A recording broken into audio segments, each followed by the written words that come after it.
a visionary governor Governor Macquarie was. He established Australia's first lighthouse on the cliffs of Vaucluse, protecting shipping as it came into Sydney Harbour. Australia's first lighthouse, the Macquarie Lighthouse. The lighthouse that so proudly lights up the coastline of Sydney every night began beaming in 1883, replacing the original lighthouse built 65 years earlier. Now, this is an active working lighthouse, but visitors are welcome to inspect it as part of a Harbour Trust program, with volunteer Patrick Dodd entrusted with guiding people around its outbuildings and dizzying tower. We had a situation where in the early days of the settlement, there'd be a huge bonfire lit here as a ship sailed up the harbour. Absolutely. Remember, when the first fleet came here, they nearly starved to death in the first couple of years. They were planting English plants, they had no idea of the climate or anything like that, and they were desperate for a food ship to come from England. And to guide it in, they decided, Governor Phillip put a party of convicts up here, chopping trees down, lighting a huge bonfire every night, hoping to guide this ship in.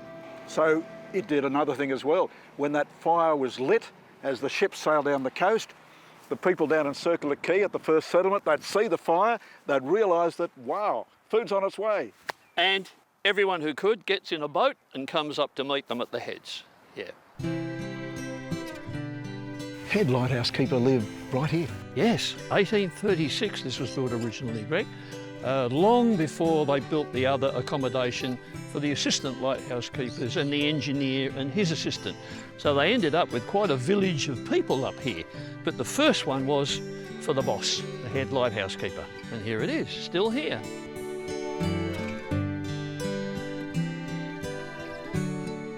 And this is where those assistant lighthouse keepers live? Yes, this was a duplex. It didn't happen though until 1881, when the second lighthouse was built and the old one was demolished. But of course there's no lighthouse keepers anymore. All the lighthouses around Australia are operated from the AMSA control room in Canberra. So it's like everything today, it's all done by remote control.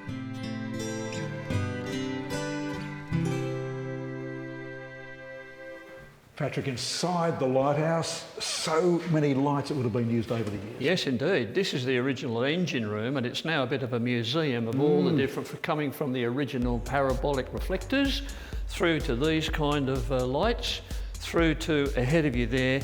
These are the more modern Fresnel lenses, which concentrate the light into a beam, which means it goes a lot further out to sea. Having inspected those lights, it's time to clamber upwards. 100 steps exactly will take us up to the light in a building that stands 26 metres tall.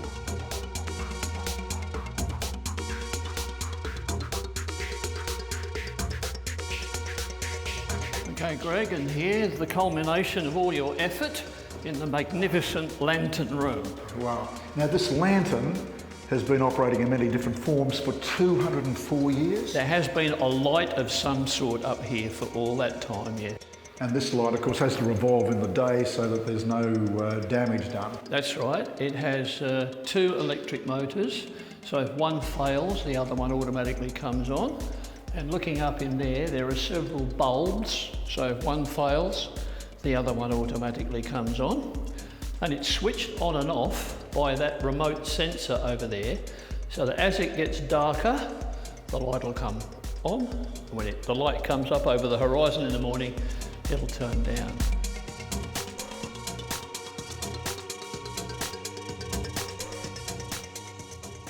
Out to come, Patrick. You're right there. Yep. There must have been short lighthouse keepers from the past. Indeed. Look at that view! Look at that view! This is Sydney at its absolute best, Greg, isn't it? Sydney laid out in front of us there. You can see as far as the Blue Mountains. You sure can, yep. And Palm Beach, you can see as far as Palm Beach. Yep. The heads and the other way down to Bondi. It is magnificent. Sure is. Thanks, Patrick. Now to see the light illuminated. As darkness descends, the powerful Fresnel lens comes to life, beaming its light 46 kilometres out to sea. Quite a light, considering early settlers lit a big bonfire before the original lighthouse began operation here on the cliffs of Vaucluse more than 2 centuries ago.